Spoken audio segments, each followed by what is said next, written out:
You're alone in quiet woods at dawn, the air crisp and humming with an unseen energy. The world feels expectant, as if it's holding its breath, and you find yourself drawn to a clearing where the first rays of sunlight stream through the trees, golden and alive. You stop for a moment just to feel the warmth of the sun on your face, and that's when you see her. She stands at the heart of the clearing, a figure radiant and otherworldly, her robes shimmering like sunrise itself. Amaterasu. You know her name without speaking, as if the knowledge has always been in you, waiting for this moment. She regards you with eyes that hold the sky, vast, luminous, and infinitely kind. There is power in her gaze, enough to unravel you, but there is no malice, only light, filling every corner of your being. You walk in shadow, she says, her voice soft like the first birdsong of morning. But even the shadow yearns for light. She lifts a hand, and you feel the warmth of her sunlit touch as she caresses your cheek.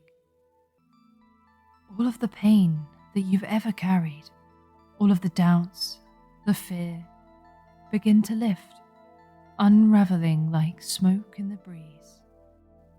Carry my light with you, she says, her form beginning to dissolve into golden rays around her. And remember, you are never far from the dawn. And then she is gone, leaving only the warmth of her presence and the sun higher in the sky. You stand there, bathed in its light, and for the first time in a long time, you feel whole.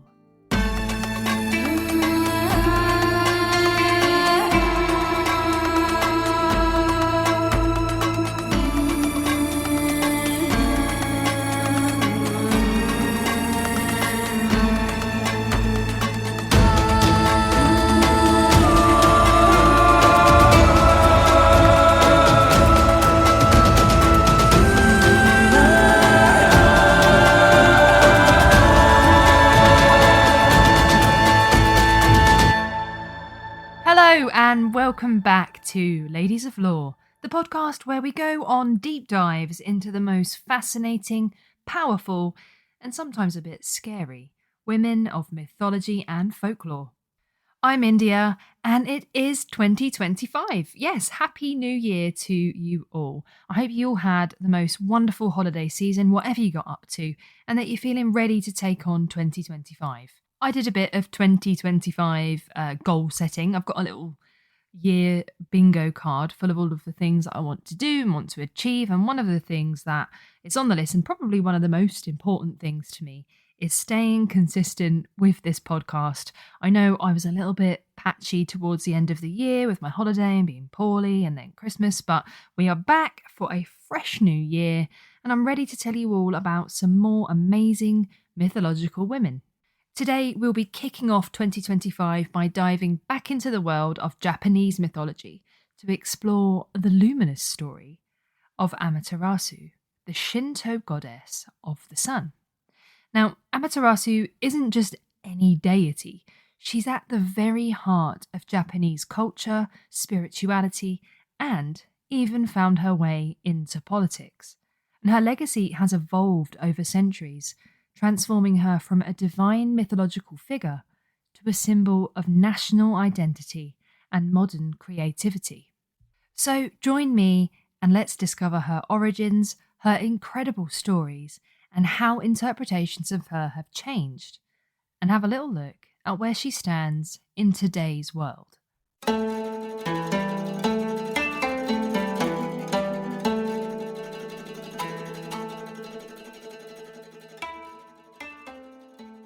Amaterasu, or Amaterasu Omikami, is a central figure in Japanese Shinto mythology. Shintoism is an indigenous religion based on the worship of spirits in nature, and it was the national religion of Japan up until the end of the Second World War. Amaterasu's name translates to Great Divinity Illuminating Heaven, and her origins are found in two major ancient texts, the Kojiki, which is the record of ancient matters from 712 CE, and the Nihon Shoki, or the Chronicles of Japan, 720 CE. Now, these texts are sort of the foundation, really, of the Shinto religion, and it's in them that we find the very first foundation of the mythos of Amaterasu. And these works also detail the origin of the elite class in Japan, and part of the purpose of these texts was actually to strengthen the authority of the elite class. So Amaterasu's association with Japanese politics is really deeply rooted in history, in particular in the legitimization of the imperial family's divine origin. And what do I mean by that? Well, Amaterasu was believed to be the direct ancestor of Japan's emperors. According to tradition, her grandson, Ninigi no Mikoto, descended from heaven to rule earth. And with him he carried three sacred treasures: the mirror, the sword, and the jewel. And these treasures were known as the imperial regalia, and they're symbols of the emperor's divine right to rule, solidifying their role as a spiritual and temporal leader. So it's really important to consider all of this context when listening to what's written in the texts and the stories that I'm about to tell you, because much of it was often quite politically charged, and it's not pure myth, it's got this political undertone. So what do those ancient texts tell us about where Amaterasu came from? As usual, there are various versions of the tale, but I'm going to tell you the one that I like the most, but please do go and have a little look. They don't vary massively, and the basic premise of it is pretty much the same across the board. So that is that Amaterasu is said to have been born from the left eye of the primordial god Izanagi during a purification ritual that he did after he escaped the underworld. Izanagi then bestowed upon Amaterasu a necklace of jewels and placed her in charge of the Takamagahara, or the High Celestial Plane. And this was the abode of all of the kami, who were the gods of the Shinto religion. And legends say that Izanagi also created two siblings during the ritual: the moon god Tsukuyomi, who came from his right eye, and the storm god Susanoo from his nose. And these three siblings came together to form one of the very most powerful and important triads in Japanese mythology, representing the sun, the moon, and the sea or storms. Amaterasu's role in this triad as the goddess of the sun reflects the importance of light and agriculture and harmony in Japan's early agrarian society. Her presence symbolises the life-giving power of the sun, and she also symbolises order and purity, and these are all central concepts in the Shinto spirituality. In art, Amaterasu is mostly depicted as an elegant, soft and pleasant goddess, often sitting alongside her brother Tsukuyomi. And she often wears traditional Shinto robes and sometimes carries an octagonal mirror called a yata kayami. And this mirror is considered somewhat of a sacred symbol of Amaterasu, and you'll find out why in just a little bit. And other things that sometimes appear in art alongside Amaterasu include ravens and roosters and the cockerel, who was said to wake Amaterasu every morning. We'll be back after a quick break. You like weird stories? You like bizarre accounts? You like horror movies? Come on down to Pumpkin Hill Radio for all your paranormal, metaphysical, and high strangeness needs. Every Tuesday with host Travis, that's me, and Dawson. It's me. You ever seen something you can't explain? You ever felt something you can't explain? Do you have questions that nobody can answer? You heard a story that made you feel completely mad? Do you feel like you shouldn't Google what you just saw? Have you tried to Google it and got nothing? We might be able to help. We're looking for it. That's every Tuesday with host Travis and Dawson, Pumpkin Hill Radio. Come on down. PHR, baby. Pumpkin Hill Radio, available on all platforms. Anything else to say? We'll see you there. Give it a follow. Tell your friends. Right, so now we've got some context around Amaterasu and how she came to be. Let's take a look at some of the myths surrounding her, and I'll tell you this, they are oozing with sibling rivalry. So if you've ever had a fight with your brother or your sister, that's nothing in comparison to what you're about to hear.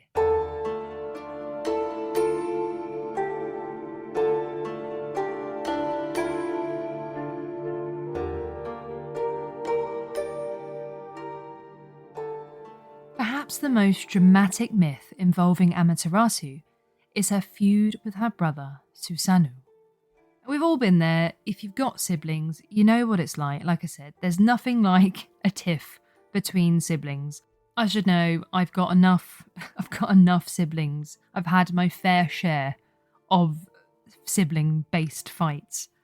It's just not something you can avoid if you're growing up with siblings.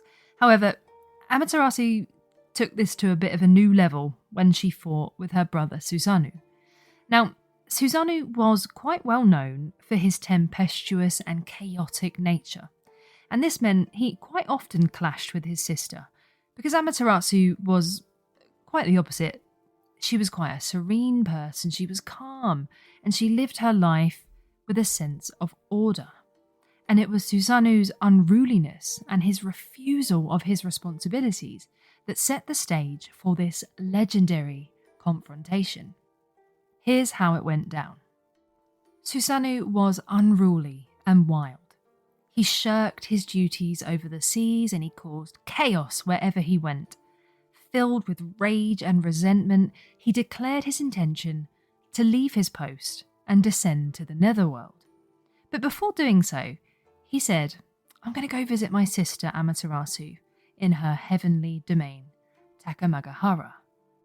And when Amaterasu learned that her brother was coming over, she was a little bit wary. She wasn't really looking forward to it. His reputation for destruction preceded him, and she prepared herself for a fight. She knew this probably wasn't going to end well. They were probably going to have a row, but he was her brother, so she's going to open the door for him. And when Susanoo arrived, he proclaimed he came in peace. He said, look, I'm only here to say goodbye because I'm going down to the netherworld. I'm not going to be in charge of the sea anymore, so I just wanted to say goodbye. And to prove that he was sincere, he proposed a divine challenge to test their respective powers. Amaterasu agreed, and they took an object from each other to create new deities. Amaterasu took Susanoo's sword, and from it birthed 3 radiant goddesses. And Susanoo took Amaterasu's necklace to create 5 gods. I don't know how this shows you're a sincere person. I don't know how this demonstrates that, but this is what they did. Now, Amaterasu declared that since she owned the necklace was hers, and more gods came from the necklace than did from the sword, that her necklace was superior, and therefore she was superior, and therefore she won the competition. Susanoo was not really happy with this. He wasn't a very good loser. He refused to accept defeat and began what can only be described as a rampage in the heavens. He started destroying rice fields, he filled irrigation ditches with sand, and he defiled sacred grounds. And these are things that Amaterasu could have dealt with. They were very annoying, it wasn't great, and it was making her a bit angry, but it wasn't the end of the world. But then her brother committed the most grievous act, one that tipped Amaterasu over the edge. Susanoo killed a sacred celestial horse, and not only did he kill it, he skinned it and hurled its bloody carcass into Amaterasu's weaving hall. And it hit her loom, destroyed whatever she was working on, and startled and killed one of her favourite attendants. If I'm honest, if someone threw a giant celestial horse at me, I would also probably pass away, so it makes sense. But this was far too much for Amaterasu. It shook her to her very core. It was too much.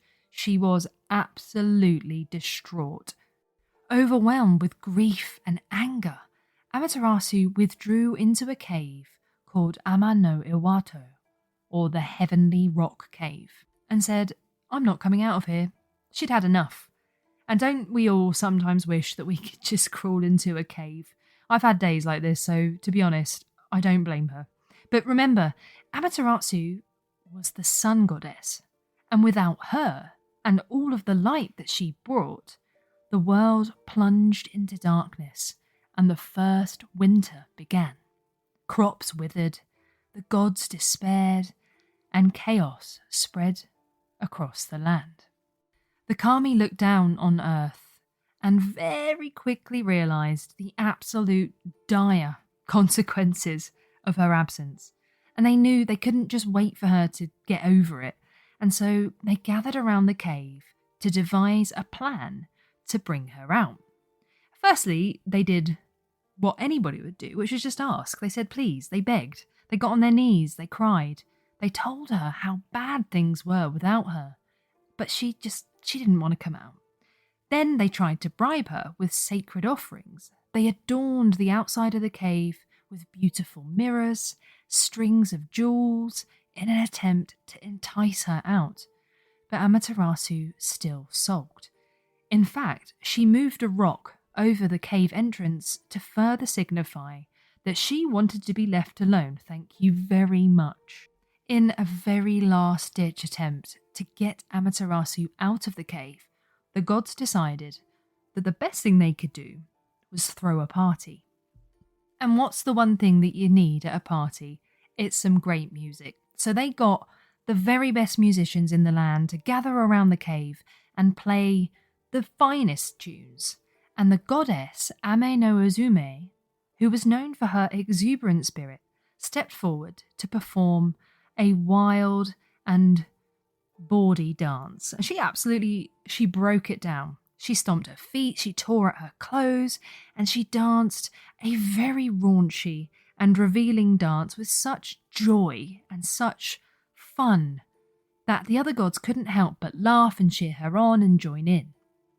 Now inside the cave, Amaterasu could just hear the sounds of this party, kind of like when bass from outside is like rattling the walls and the ceilings are shaking. And this just piqued her curiosity just a little bit. And she was kind of a bit annoyed because she thought, well, how can there be so much joy in a world without my light? And the FOMO did get the best of her in this moment, and she crept towards the edge of the cave and slid the stone door slightly ajar and peered out. Now, as she did this, as she looked upon the party, she noticed out of the corner of her eye a rather beautiful-looking 8-sided mirror, which was reflecting her beautiful, radiant light right back at her.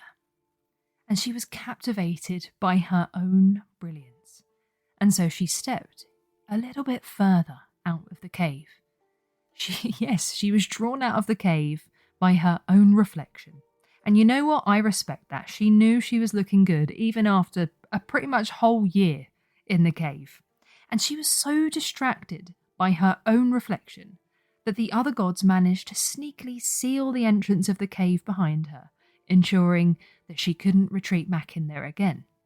And with Amaterasu's return, sunlight flooded back into the world, bringing life and harmony back to the heavens and earth. Amaterasu actually felt quite bad about plunging the world into this never-ending winter and begged the other gods for forgiveness. And to be honest, they were just happy to have her back, and they forgave her instantly.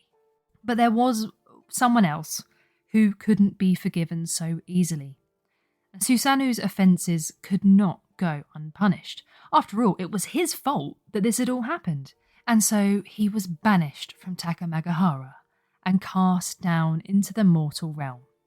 There, he would actually eventually go on to atone for his transgressions by slaying the fearsome 8-headed serpent Yamata no Orochi. So eventually he did have a bit of a redemption arc and became somewhat of a hero. And there you have it. the ultimate tale of sibling rivalry. And this tale, with all of its conflict and resolution, continues to resonate in Japanese culture even today. The mirror, the jewel, and the sword of the myth became the sacred imperial regalia of Japan, symbols of the emperor's divine authority and of lineage. And the story of Amaterasu and Susanoo stands as a bit of a timeless reminder, really, of the balance between chaos and harmony, and the restoration of order, and the enduring light of the sun goddess, who ensures life's continuity. And now I'll tell you the very short tale of Amaterasu and her other brother, Tsukuyomi. Now, Amaterasu and Tsukuyomi shared a very close bond. Each shone their divine light to maintain the balance of the cosmos. Amaterasu, in her role as ruler of the heavens, sought harmony among gods and mortals, and she often invited her siblings to join her in overseeing the affairs of the world. Among these siblings, Tsukuyomi was most her equal, sharing the celestial skies and embodying the calm and reflective nature of the moon. For a time, the sun and the moon travelled the heavens together, alternating their light to maintain the natural rhythm of day and night. But their harmonious coexistence wasn't to last and ended pretty abruptly, all because of Tsukuyomi and his unforgivable act. One day, Amaterasu sent him as her representative to attend a grand feast hosted by the goddess Ukemochi, the deity of food and abundance.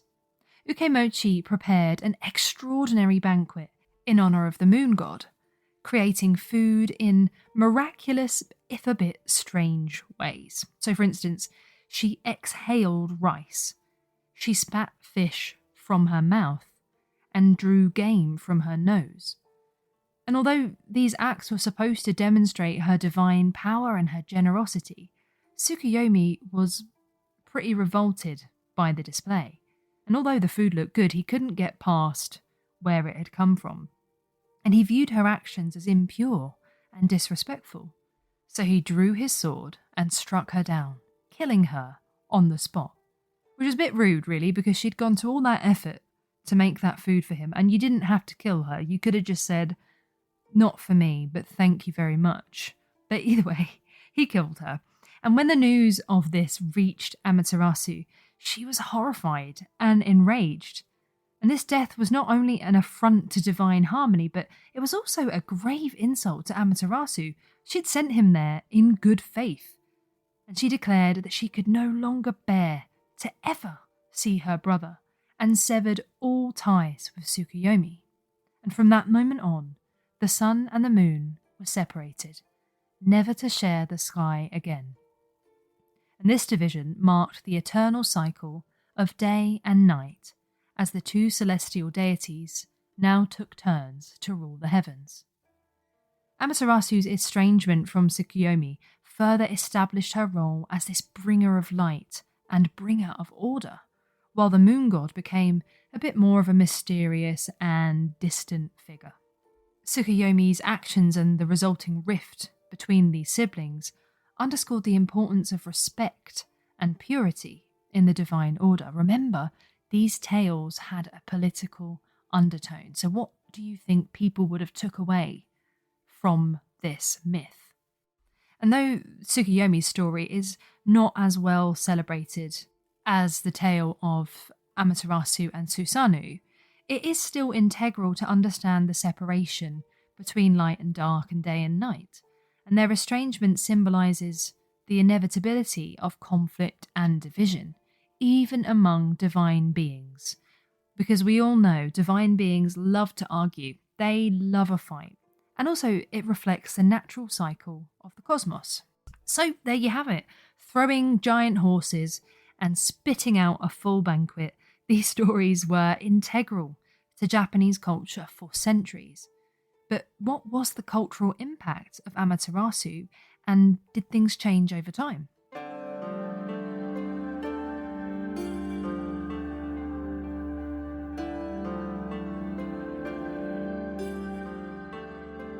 So we've already established that in early Japanese history, Amaterasu was not just a mythological figure, but she was also a pretty central symbol of political power. The Yamato clan, which were Japan's early rulers, claimed descent from Amaterasu through her grandson, Ninigi. And by having this divine lineage, they were able to legitimize their rule and unify various clans under their leadership.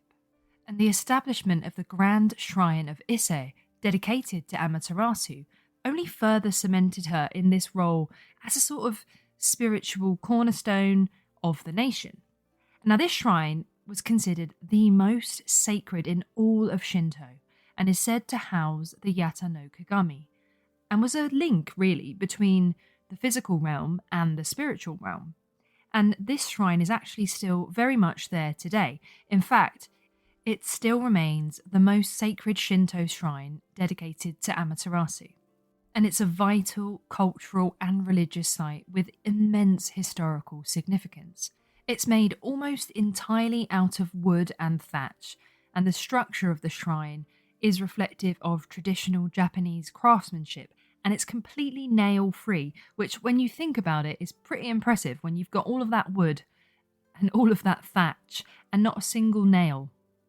And what's even more impressive about this shrine is that it's completely knocked down and rebuilt every 20 years in a very elaborate ritual called Shikinen Sengu. Now, that tradition, it actually dates all the way back to the 7th century, and it symbolises renewal, continuity, and the nature of the cycles of life.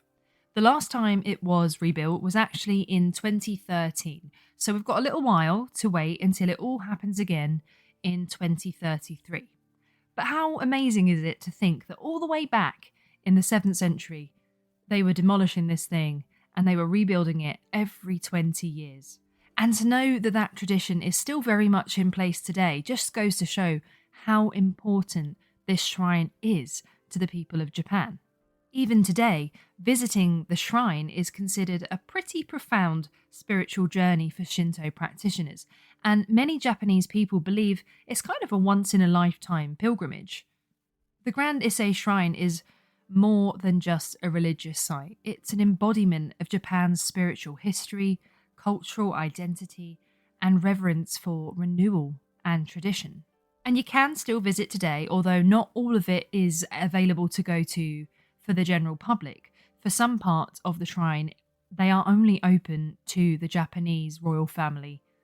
So it's still, although the emperor did denounce this sort of divine lineage, there's still that connection, and that sort of political and religious exchange is still kind of there. So it's really clear to see that Amaterasu was the most revered goddess in Shinto mythology, and as such, No and Kabuki theatres often adapted her story, emphasising the themes of love and light overcoming darkness, order over chaos, all of those themes that I mentioned earlier.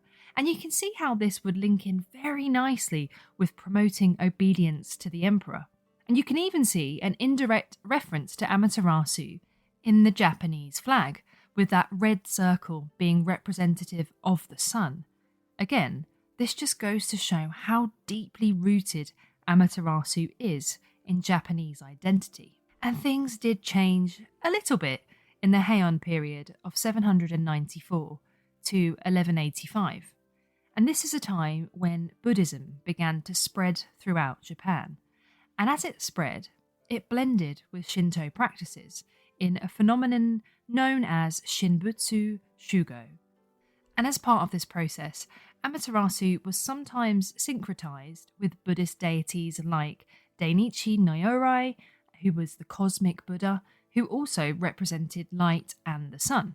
And we've seen this before in other episodes of the podcast where indigenous religions have blended with foreign traditions. And this particular fusion enriched Amaterasu's image with new layers of meaning.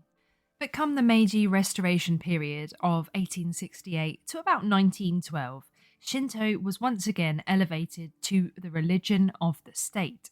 And this even further cemented Amaterasu's role as this divine ancestor of the empire, and made this a cornerstone of national ideology.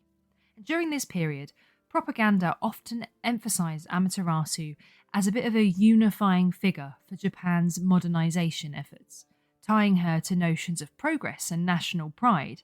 And if you remember our episode on Mulan, this is quite a similar thing to what we saw there. If you haven't checked out that episode yet, go and have a look, go and have a listen, because this is very similar.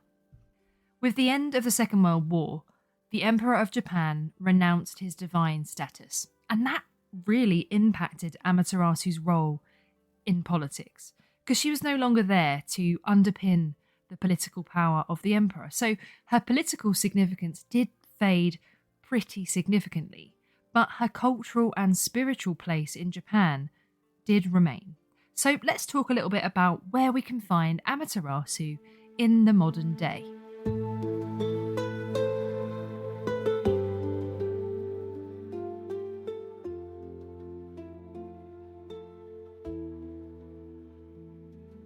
Today, Amaterasu's legacy is still evident in many aspects of Japanese life.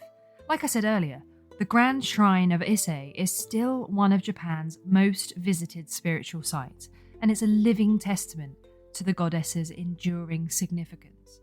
But aside from this, Amaterasu frequently appears in various parts of pop culture and modern media, albeit sometimes in a bit of a different way. For instance, she appears prominently in several modern literary works that reinterpret her myths to cater for a more modern audience. And one of the most notable examples of this is the graphic novel Amaterasu: Return of the Sun by Paul D. Story. Now, this graphic novel vividly retells the story of Amaterasu's retreat to the cave, the one that I told you earlier. I actually read this graphic novel and it was really beautiful. It was such a nice way of bringing that tale to life, and it's just a great blend really of traditional Japanese storytelling with modern Japanese graphic novels. So definitely check that out if you can, because it's a really interesting way and really modern way to absorb these mythological stories. And I'm always a fan of things getting retold, except the live action Disneys, which if you have listened to a few episodes that I've done about Disney characters, you'll know I'm not a fan of the live action remakes, but I digress. And of course, like many of the wonderful women we've discussed so far on the podcast, Amaterasu features pretty heavily in video games. And you guys know how much I love it when we get to talk about video games. It's like all of my nerdy hobbies combining into one, and I love it. So Amaterasu is actually the central character in the critically acclaimed game Okami of 2006, which was actually one of the very last PS2 games released before the PS3 launch. So there's a little tidbit of information that you didn't need to know, but now you do. So if it comes up in a quiz, you can thank me. But this video game actually has a really interesting and different spin on the tale, and it features Amaterasu as a wolf who returns after 100 years to a world devoid of light and love and happiness. And throughout the game, Amaterasu restores light and joy back to the land while destroying demons and bad guys alike. And let me tell you guys, the art on this game is gorgeous. It is beautiful. And just as I went to record this episode, I've just seen that Capcom have actually teased a sequel only 3 weeks ago back on their YouTube channel. So guess who's going to be playing the original? It's me. Very excited. But for now, you can actually pick this up on Steam and on all of the consoles for a pretty good price. So it might be a nice little game to get you thinking more about Japanese mythology. And I'm all for that because there's so much cool stuff to explore. Anyway, enough about video games. Back in the real non-video game world, Amaterasu is honoured in numerous Shinto festivals, such as the Kaname Sai, where offerings of the first rice harvest are made at the Grand Shrine of Ise. And these festivals are designed to celebrate Amaterasu and her role as a giver of life and a guardian of agriculture. Remember, she's goddess of the sun, and the sun is pretty essential if you're growing crops. And these festivals still take place even today. And Amaterasu also pops up in television and film. And if you're a Naruto fan, you may very well know Amaterasu as a powerful black flame that can incinerate anything in its path. Now, I will say I have not seen Naruto, so forgive me if this isn't 100% fact, but my research tells me that Amaterasu is an unextinguishable flame that can burn through almost anything and is one of the most iconic abilities in Naruto, and it's a bit of a fan favourite. And I believe that Susanoo is also another ability. So if anyone wants to educate me on Naruto, please do in the comments. Let me know. Is it worth watching? Should I watch it? There's a lot of it, isn't there?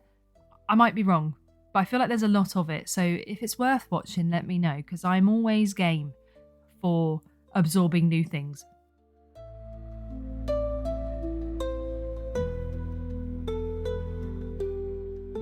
It's pretty clear to see that Amaterasu's story resonates far beyond mythology. She embodies the importance of balance between chaos and order, light and dark, and tradition and renewal. Her retreat to the cave teaches us about the consequences of discord, while her emergence reminds us of the power of community, laughter, and light. Amaterasu also highlights how mythology can help to shape national identity. From the Yamato rulers to modern Japan, her story has been somewhat of a unifying force, reminding people of their shared values and shared history. Amaterasu embodies the deep interconnection between Shinto and the imperial family, and Japan's cultural heritage. Amaterasu's relationship with Japanese politics has been both symbolic and functional, particularly in affirming the divine right of emperors and fostering a more cohesive national identity. Although her direct political influence waned after World War II, her legacy continues in cultural and ceremonial practices, reflecting her enduring role in shaping Japanese values and governance. Thank you so much for joining me today on our very first episode of 2025. I can't wait to bring you more tales of amazing women this year. If you've enjoyed the episode, please don't forget to subscribe wherever you get your podcasts and let me know what you think. If you fancy leaving a little review, it would be a great start to the year for me. And I love hearing what you guys have to say, so you can actually also follow me over on Blue Sky, because I do talk on there sometimes. I share things that make me laugh and that I like, and if I'm ever going to miss a week or anything's gone wrong with a podcast, over on Blue Sky is where you can find everything that I have to say about that. And I'll put the link to that in the show notes as per usual, along with all of the links to everything that I used to research this episode. Thank you again for joining me. I'll be back next week to talk more ladies of lore. Take care.